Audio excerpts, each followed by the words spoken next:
Welcome to the Savvy Dentist podcast with Dr. Jesse Green, the show where great dentistry meets great business. Listen in each week as we bring you an inspiring person who will share their story, ideas and business techniques to help you create a practice and a life you love. And now introducing your host, Dr. Jesse Green. Hello everyone, it's Jesse Green. Welcome back to SavvyDentist.com and to the Savvy Dentist podcast. Great to have you here for another episode of the show.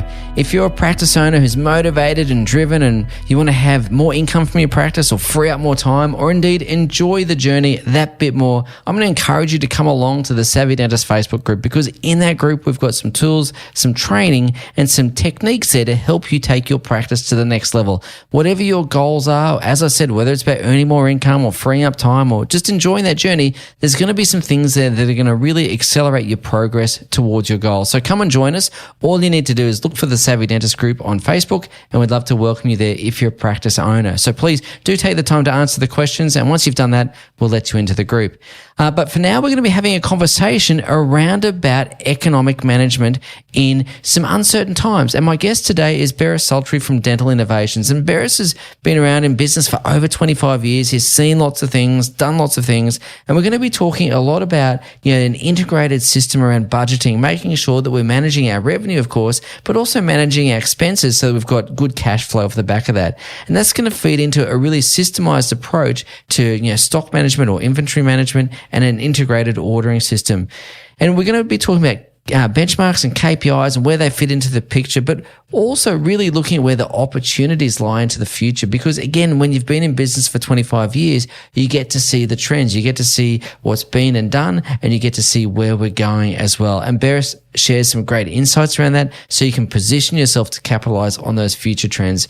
This is a really fun and interesting interview. I hope you enjoy it as much as I enjoyed recording it. So without any further ado, here's Berris. Berris, welcome to the Savvy Dentist podcast. How you going, mate? Great, thanks, Jesse. Thank you very much for having me back on. I appreciate the opportunity. Mate, it's good to have you here. And, mate, we talk a lot throughout the year and at various different things. And it's always nice to catch up. I saw you at ADX recently. And, mate, obviously you're part of Dental Innovations, or DI as it's affectionately known by shorthand. And clearly DI is a really integrated business that helps dentists with their budgeting, their ordering, their inventory, plus a whole lot of other things so that, the practice can grow and become more profitable and you can really assist dentists in their day-to-day business. I wanted to ask you a little bit about, what you're seeing at the moment. We're recording this in June 2022. What are you seeing? What are you hearing? How's it, appearing at the coalface for you, mate?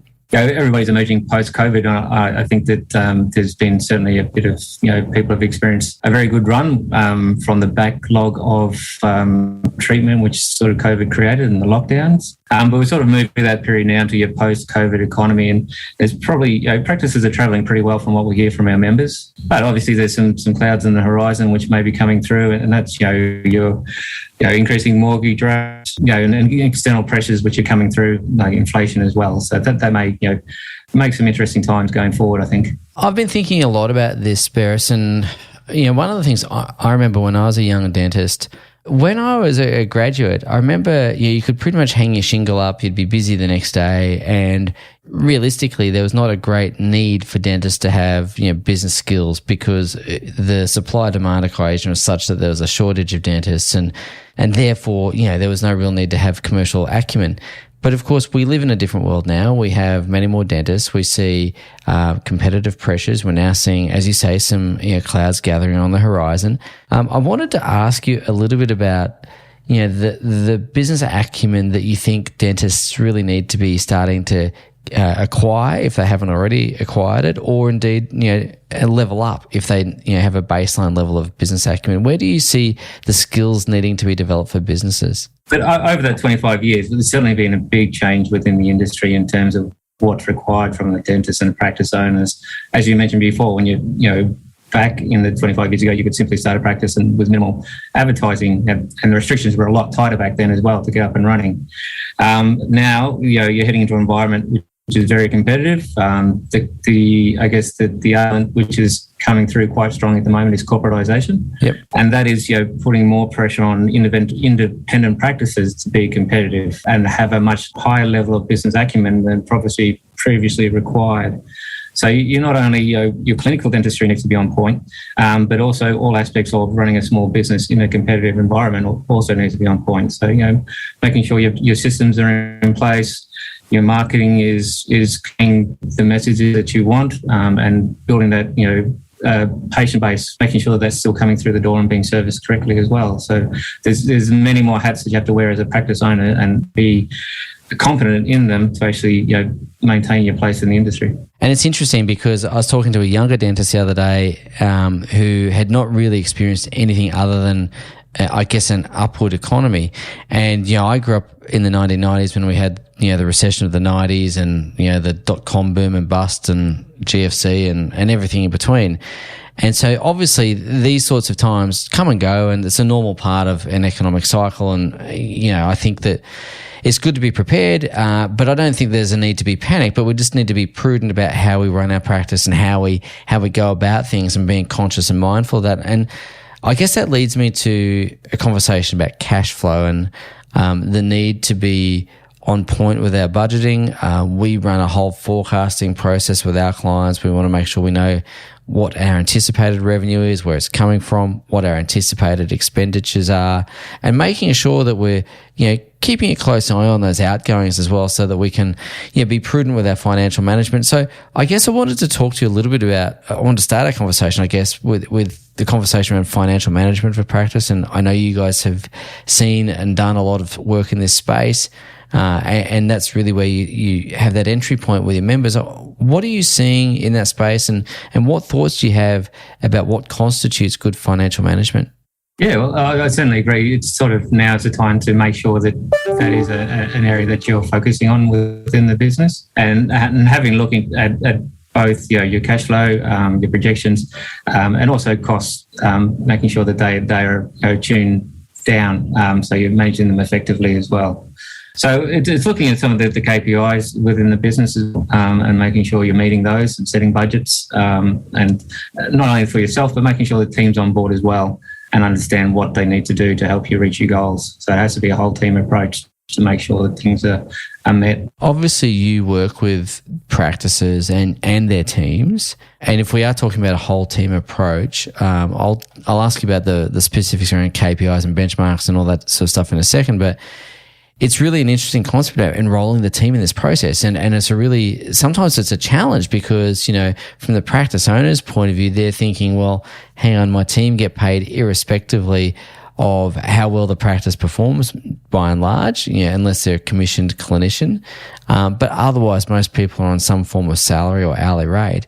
How do you see practice owners enrolling the team and getting them to care about the finances of the practice? What sort of strategies have you seen work, and where do you see perhaps practice owners coming a little bit unstuck? There's a vested interest in the staff, making sure that the business is successful, and engaging them perhaps as siloed to their role and what's within their control to actually assist the practice be successful. So having individual KPIs for the business, where they can have an influence, they meet them for you. So collectively, they're able to move forward.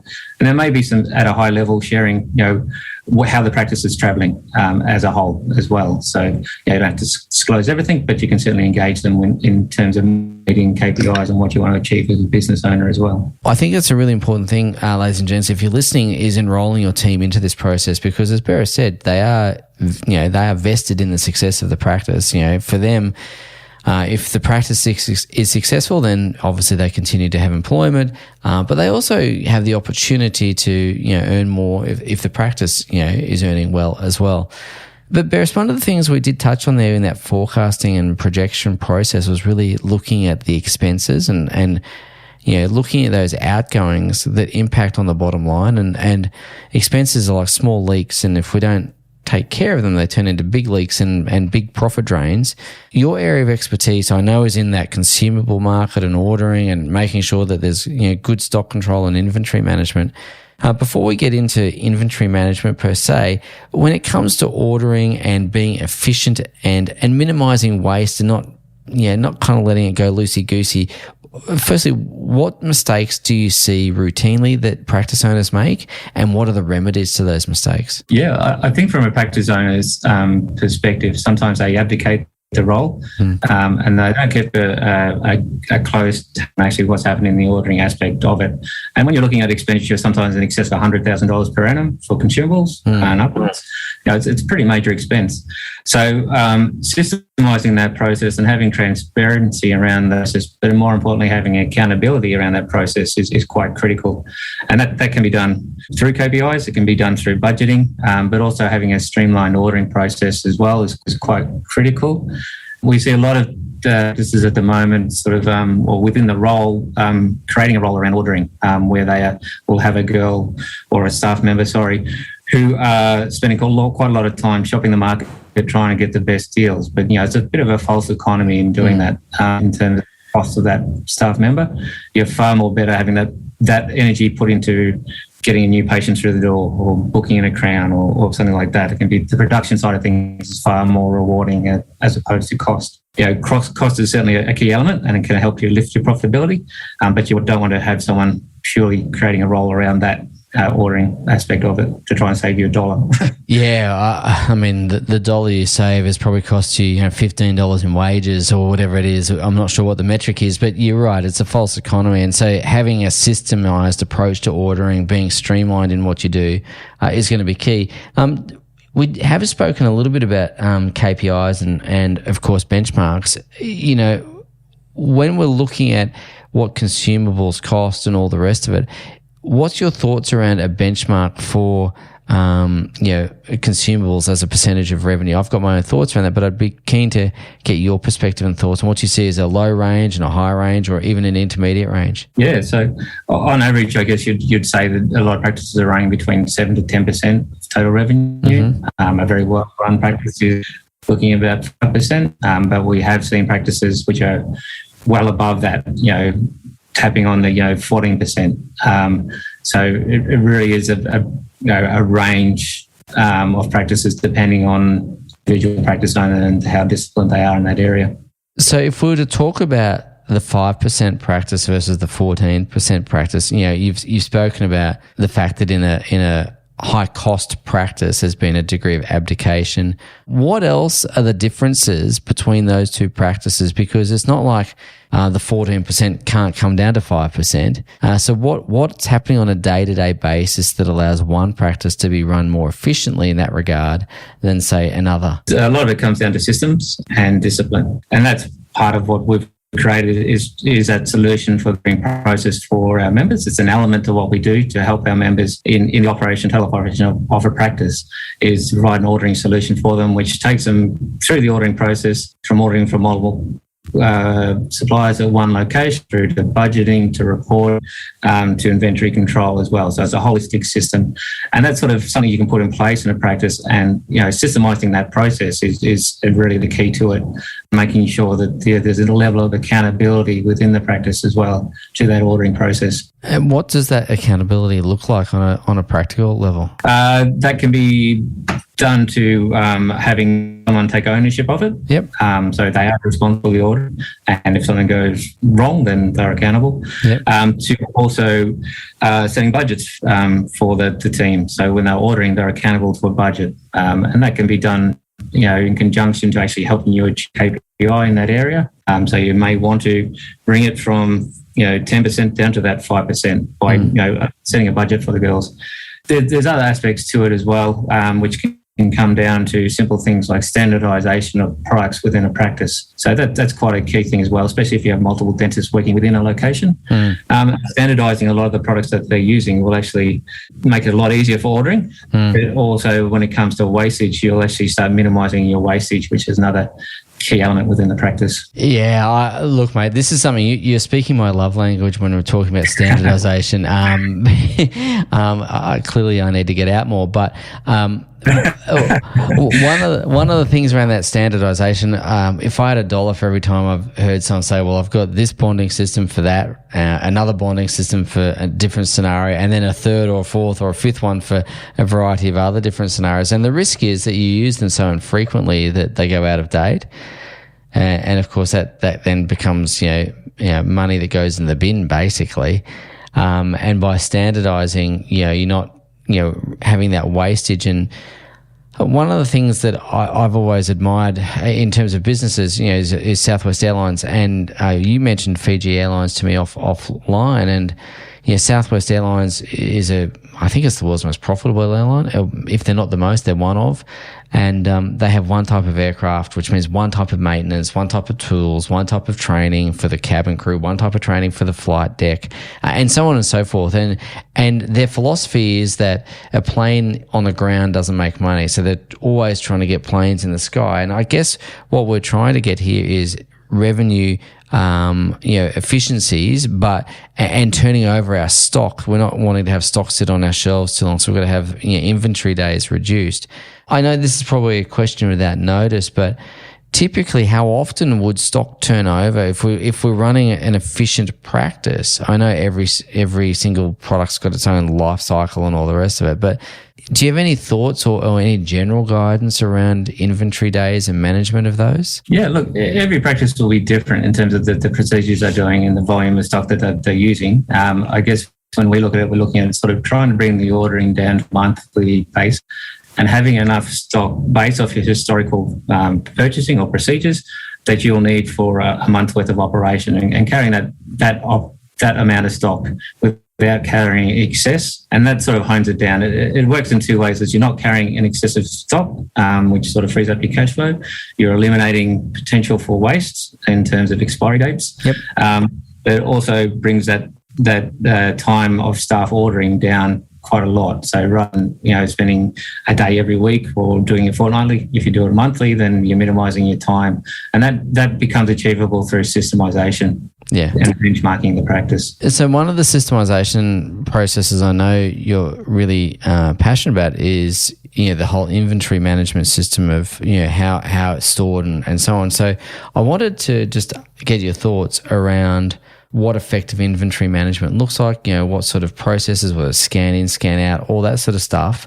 What does a well-run practice look like from an inventory management perspective? Again, every practice you go into will have a version of what they're trying to achieve, and there's different ways to skin that. What we've focused in dental innovation is trying to provide that solution for our members in terms of stock ordering through to being a holistic approach with an inventory ordering control as well. So we've been in this space for quite a long time. We've had our stock ordering system up for 15 years, and through that we've evolved inventory control, which we've been doing for the last 12 months or so.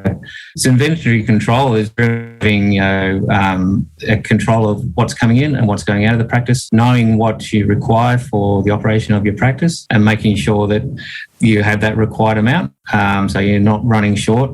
So having that accountability and control from the staff level, that's quite critical. It's that discipline that is required to maintain effective inventory control that makes everything work. So if I've understood this correctly, mate, just to kind of join these dots together, then we're talking about, in general, it's good practice to be financially prudent. We get that. We also know that currently there's a couple of storm clouds on the horizon. So now's the time to get our financial house in order and examine some of these things. And of course, there's opportunities on the revenue side, and I think we should keep pursuing those and making sure that we're not shrinking into our shells, but still being outward looking and outward facing in terms of our process of attracting patients and presenting cases. But equally, on the back end, we're going, well, hang on, let's minimize wastage. Let's get our ordering under control. We're not going to abdicate it. We're going to have a system in place. We're going to get our range norms back to that 7-ish% or even less if we can. And to do that, we're going to rationalize the stock that we hold. Maybe streamline the number of bonds we have or the composites we have, and then from an inventory point of view, we've got to have a really accurate system which measures usage, so that we can then go, well, I'm holding the appropriate amount of stock, no more, no less, and that gives us a digitized system that feeds into that. Have I pretty much kind of tied that into a bow? Does that make sense? Yeah, that's right, Jesse. It's sort of, it starts from the receival of the stock, and having a system where you can actually scan the product in to say this is how much we've got, and against what we require to make sure those figures are accurate. We've developed the QR coding scanning, so you can actually order from QR codes from that stock, and having control of your stock room and quantities that then goes into the ordering system. The ordering system, again, using the figures that you populate can actually generate and let you know when you're running low on stock. You've sort of have reached your minimum stock requirement in the practice, and it can generate notification for you on that basis, which then can be placed through the online ordering as well with our partners. So there's a total process involved with it, and it also segues into the ordering and our relationship with our partners, where you're achieving savings on your consumable expenditure through our buying power as Dental Innovations as well. So that can really help bring down that cost. Just to shift gears for a second, where do you see the opportunities arising over the next few years? Again, you've been around long enough to smell the winds of change, and you're able to spot and identify how the market's moving. Where do you see opportunities for dentists moving forward?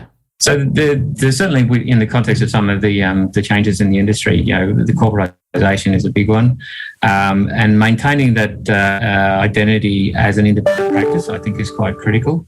And there will be certainly a place always for independent practices, and letting your patient base know and be identified as the owner-operator of a practice, being part of the community, and generating, canvassing that support for the practice in that area. There's evolving technology in the industry, and it's moving quite quickly. And some of the investing in it and looking at the technology which is coming through and seeing where it can be applied in your practice, to assist you be more efficient, perhaps looking at new procedures, and that's going to be something I'd certainly invest time in looking and learning about too. Another good one, which is sort of, if you look at what helped practices travel well through the lockdowns, stuff like investing in clear aligner training and making that available for your practices as well. Investing in learning about those areas as well is quite good. So, Berris, I agree with you. I think there's some wonderful opportunities out there. And I think one of the risks for practice owners is to get too negative when they start seeing some news headlines. And irrespective of what's happening out there, I'm a believer that we get to be in charge of our own economic destiny. We get to be in charge of the results that we create for ourselves. And what that means is having a support network around us is going to be critical in the work that you do moving forward. And certainly in the work that I do, and I know the work that you do, Berris, creating networks of people that support one another, tapping into peer groups, all of those sorts of things are really important. And obviously you guys figured that out some time ago. So tell me, what's your thinking around communities? What's your thinking around peer groups? What's your thinking around, collectively working together for the betterment of all? Yeah, absolutely. It is a critical thing, Jesse, and certainly we saw that come to the fore during the lockdowns. We're a very challenging time for all business owners in terms of it was very isolating and there's a lot happening very quickly. That's where we thought within our community, the self-help element come through of practice owners sharing ideas, sharing resources and information was critical for a lot of these guys to move through that period, at the best that they could. So it's always been one of the core philosophies of Dental Innovations, and how Dental Innovations was created was on that concept of working together, being proactive in their own industry, but also sharing knowledge and ideas to help each other. And that's quite a critical element, I think, for any business, really. Dentistry in particular can be quite isolating as a practice owner, and you're very much focused on production and the management of your own practice, but being able to talk to other business owners about the challenges you may be encountering is quite critical, and it becomes a perpetual sort of self-help network, which is quite a little bit intangible, but quite invaluable in terms of a business owner. So you're not seeing things in isolation. You don't see that the sky is falling in when it's not, and then keep things in perspective. Sharing the knowledge that you have as well with other practice owners, and passing that knowledge, it can help a lot of people make a lot of avoid a lot of mistakes. Yeah, I'm a real believer with that as well, mate, and our work is around that space as well. And I'm a believer that, none of us is as smart as all of us. And I think that when we put good people together, smart people together, and let them exchange ideas, then, good things happen. And I think that that's a really valuable resource for anyone in business, but particularly dental practice owners who, as you quite rightly point out, sometimes feel that degree of isolation, or in fact, even sometimes a bit of trepidation to ask the question, because in some of the forums, or indeed when I remember going to various dental meetings, there's a lot of bravado and a lot of, got it all together kind of attitude going on. And many people did, and that's great. But for those people who didn't feel as confident. It was perhaps a little intimidating to ask their question in that environment. I think it's nice to have that space where you can ask the question, get the support, get the answers that you need without feeling like the dunce in the class. And it's nice that you guys do that. So, mate, what I really wanted to round out our conversation with, Berris, is I've got a couple of things I wanted to ask you. The first thing is I wanted to ask you about, Berris's keys to success in business, because you guys have been in business for 25 years and that's no small achievement. And that's longer than probably most of the people listening to this podcast. And so clearly along the way, you would have learned some things, probably, I don't want to put words in your mouth, but probably had your own boo-boos and stubbed toes along the way. I certainly have had those, so I'll say that on behalf of both of us. So I'm curious to ask, if you were talking to a young practice owner today who was bright-eyed and bushy-tailed and frankly a bit green, what would be the top 2 or 3 or how many keys for success that you think would be really useful for a practice owner to have under their belt? I think one of the critical things is to seek help, seek community. By that collective learning, you can actually avoid a lot of the pitfalls in growing a small business. Yeah. Absolutely. And guys who have made the mistakes are more than happy to tell you about them and how to avoid them, simply because of the pain they might have gone through. Yeah. So tapping into that peer base is quite critical, and being selective in that as well. So there's lots of people trying to encourage to join their group or to subscribe to their business, but be selective in who you're seeking advice from. The other one too is just continuing education, continual evolution. We've been in business for 25 years, but we don't think that we have reached a destination. We're constantly evolving and what we're constantly adapting to the needs of our members, but also the market as well to find solutions. So I think that's quite a critical element, is being adaptive to the needs of your customer base, but also the environment that you're in as well. So, it's interesting if you say we're being in business for 25 years, we don't feel that we have been, because we're constantly evolving in our period. Yeah, so it's certainly not an end destination. The ability to adapt to changing circumstances is going to be key. And there's a great, everyone thinks that Charles Darwin's thing is about survival of the fittest, but really, if you read into that a bit further, it's about the ability to adapt and to change with the times is going to be a key to survival. And of course, not just surviving, but thriving and creating a great practice and a great life and all the things that come with it. And it is an enjoyable journey as well, because I think you articulated earlier in the conversation, there's constant growth, constant development on a personal level as much as on a business level. And that's a fun journey. So for all the younger practice owners out there, it's exciting and I hope you enjoy it as much as we do. Berris, any last tips around that? I've got one last question I want to ask you, but if you've got any last pearls of wisdom to share before I ask you my very important question last of all. The main thing, I guess, is dentistry is owning and operating your own practice can be exceptionally rewarding, both personally in terms of development, but also financially. And the value of actually being an independent practice owner in this environment is, don't get distracted by or put off by the corporatization of it. There's going to be a solid place for independent practices. I guess that's where we fit into the industry. We're supporting independent practice owners in that environment. Creating the economies of scales and support networks actually help you succeed in that area, and just shortcutting some of those learning processes, working hand in glove with the industry, and just trying to make that practice and that journey of practice ownership a lot easier for everybody. All right, mate. So we need a bit of a drum roll. I'm going to see if I've got this little machine here. Oh, no, I've got the wrong sound effect. Oh, man. There we go. I've got my boom tish sound effect going. Who are the 3 or 4 people you'd invite around to your house for a barbecue, and what would you want to learn? Oh, that's a very interesting one, Jesse. Yeah, I know. Sorry, question without notice. I've been in lockdown too long. Having a social gathering is beyond my. Yeah. You're in Melbourne, mate. I know. It's just it probably comes with a degree of anxiety getting back into the social scene. Yeah, that's right. As long as they're socially distanced, that's all right. Yeah. Especially because we're from. Look, I certainly would. I'd probably go with some of the big guns. People like your Warren Buffett's, in terms of his perspective on investment and wealth creation. You can't beat some of the entrepreneurs, Richard Branson, I think, as well.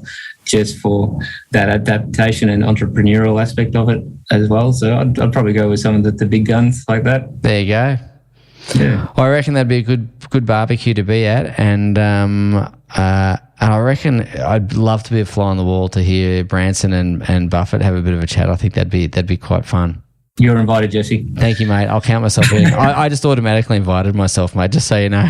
I was there already. I'll cook the snags, mate. I'll do the snags for you. Excellent.